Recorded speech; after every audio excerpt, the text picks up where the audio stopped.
Welcome alle sammen. I said I would do a video on mugwort, so here it is. I've said it's the most widely used magical herb we have in the north, possibly all over Europe. It was called the mother of all herbs since ancient Greek times. It was used for a variety of benefits, but it can also be harmful in the wrong doses, so see a doctor before if you try any of these.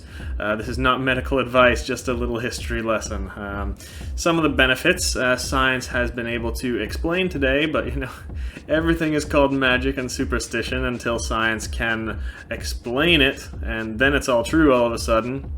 There's a great scientific journal. I'll put in the link below. It's a free article online, and it's a description about some of the more recent discoveries about mugwort. Yeah, I definitely think science is proving some of these things true, and it's great, but I think it's wrong to ignore thousands of generations of trial and error from our ancestors and just ignore their beliefs completely.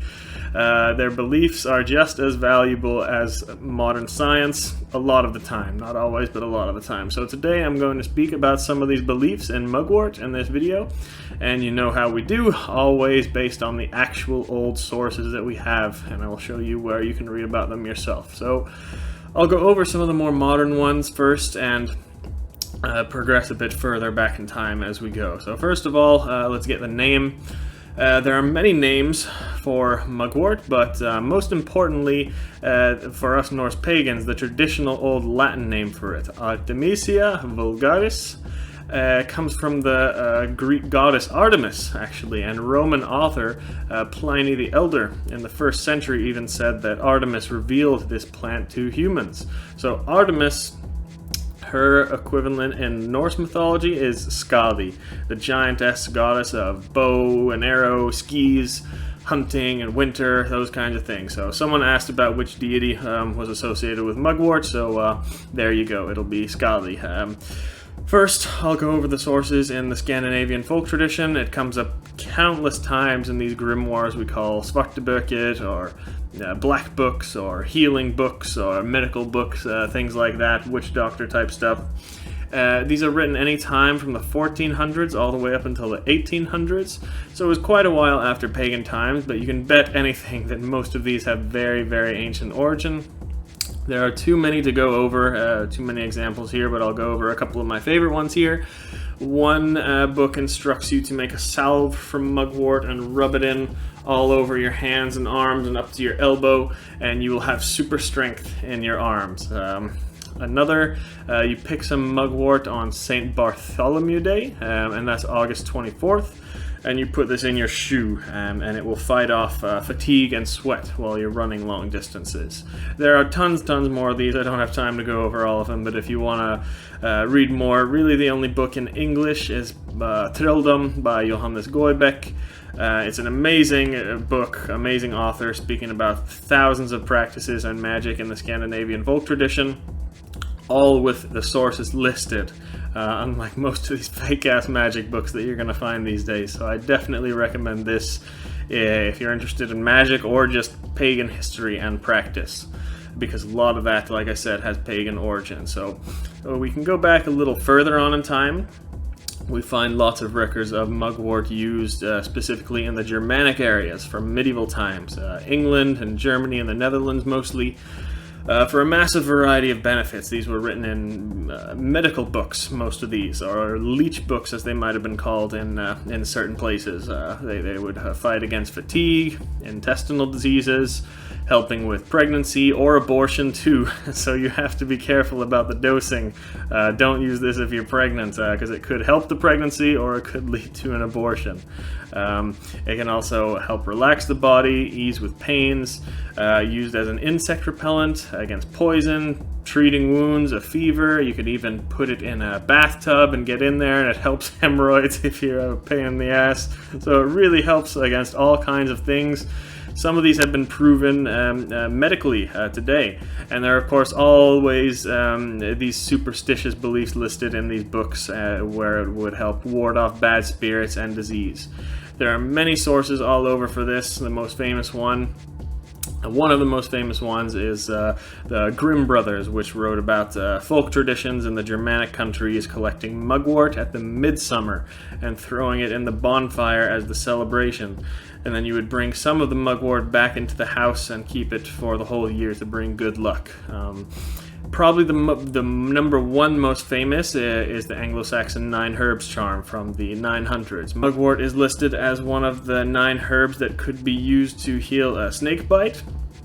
Also super cool because in this poem, Odin is mentioned, invoking Odin, so this is definitely a pagan origin.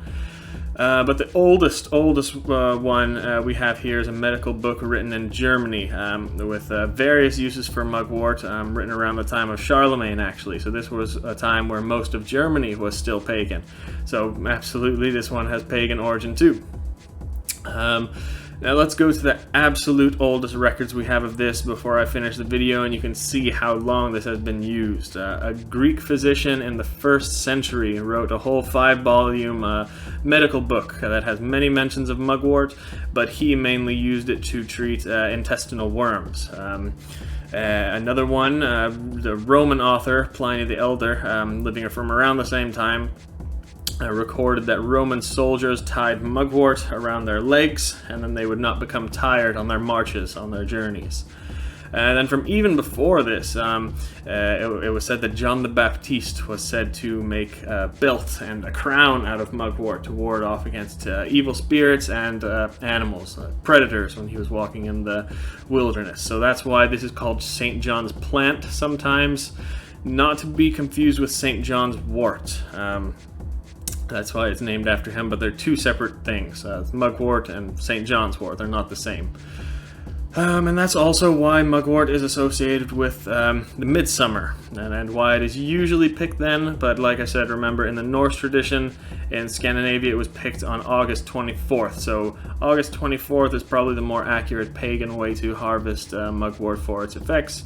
So there you go, extremely ancient and widely used herb. I only went over a few of the examples here. There are many, many more in Europe, also in the world, especially from the East. We see a lot of these as well. My main point is, as always, what I always try to tell you guys is we don't always need to look to the East for our spiritual answers or our natural health answers. We can find them in Europe too, a lot of it. I love Eastern medicine, and many people, me included, I would rather turn to Eastern medicine than so-called Western medicine most of the time. Western medicine today just fills our bodies with drugs and poison. But what people don't realize is we had a beautiful, advanced, holistic form of Western medicine too that was just as good as Eastern medicine today.